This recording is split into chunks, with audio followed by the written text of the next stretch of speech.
Welcome everybody to a new series here in the Stumpy universe. Today we embark on a new journey to rebuild the Los Angeles Angels of Anaheim. This team has gone under 8 straight losing seasons. They have not made the playoffs since the 2014 season when they lost 3-0 against the Royals in the divisional series. This team is struggling. They have been for a decade. And the roster right now is really rough around the edges, especially after some key departures, one of which is Shohei Ohtani, who is staying in Los Angeles, but now he is a Dodger. This team is cracked, and after 6 seasons with the Angels, he decided to leave and join a team that could actually get him to the postseason. And the Angels made no moves to really replace him. No big splash signings, nothing of the sort. So to replace Ohtani, it is nearly impossible. A guy that can pitch, a guy that can hit and just bomb some home runs year after year, it is not going to be easy to recreate what he gave this team. In fact, we won't be able to. That's why this series is going to be a rebuild. They also lost David Fletcher, who they traded to the Atlanta Braves, who also was on this team for 6 straight seasons. He was a very solid piece of the infield and occasionally played in the outfield, but to lose those 2 players and to not really replace them was a big no-no. Now, we still have Mike Trout on this team, obviously, but at 32 years old, the window is closing to make this guy get in the playoffs, to get this guy in the playoffs and make a playoff run and get this guy his first ever World Series ring. He has a lot of years left on his deal, obviously, but potentially you might be thinking about a trade for Trout somewhere soon down the line, because we all know that he would probably really like to play in Philadelphia alongside Bryce Harper and all those guys over there across the coast. Now, they did bring in some key additions, especially to their bullpen, including Robert Stevenson to a 3-year deal worth $11 million per season, but their major signings were all from the Blue Jays. You got Stevenson here, who's 31 years old. They also signed Matt Moore to a 1-year deal, who also played for Toronto last season. He's 34 years old, but still has some really good pitching clutch and a really good hit per 9.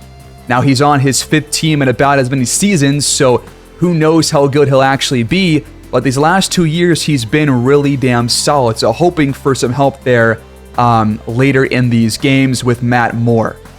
They also brought in Aaron Hicks, the longtime Yankee, who also played in 1 season with Toronto, hoping to get some more depth in the outfield and just really have more players that can get on base more consistently.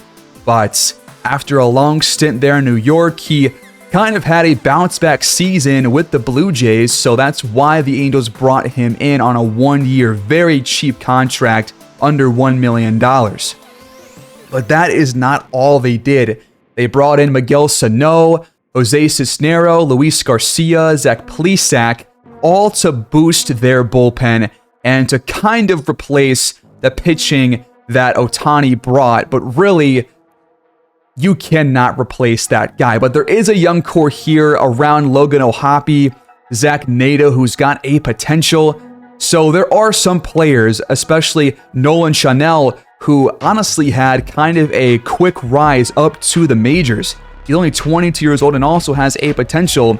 But Chanel is their only top 100 prospect in their entire organization. And he was probably the best of these 3 young core players last season.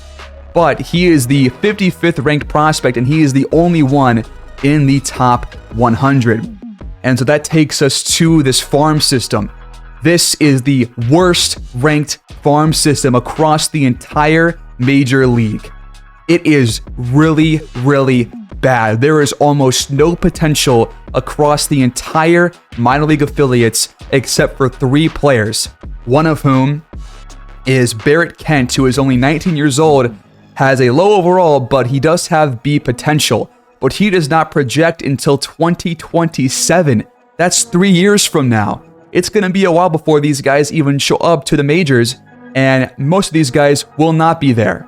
Ben Joyce and Caden Dana are the only other two players that have B or higher potential. There's no A potential prospects in this entire minor league. Just none. Now, Joyce did play last season, but had a 5.4 ERA and about 12 games of action, so he's a long way out from coming back to the roster.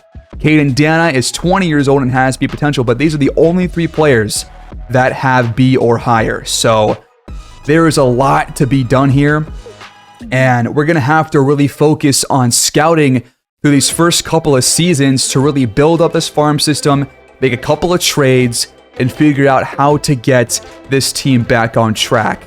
So that is going to be probably the hardest part of this rebuild, is finding the right pieces to bring in, potentially around Mike Trout.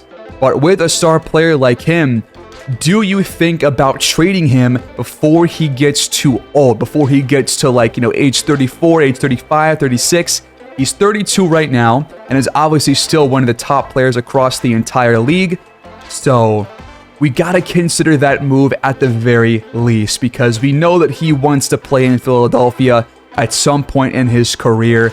And if the team's not going to be good, there's no reason to keep Mike Trout on this roster.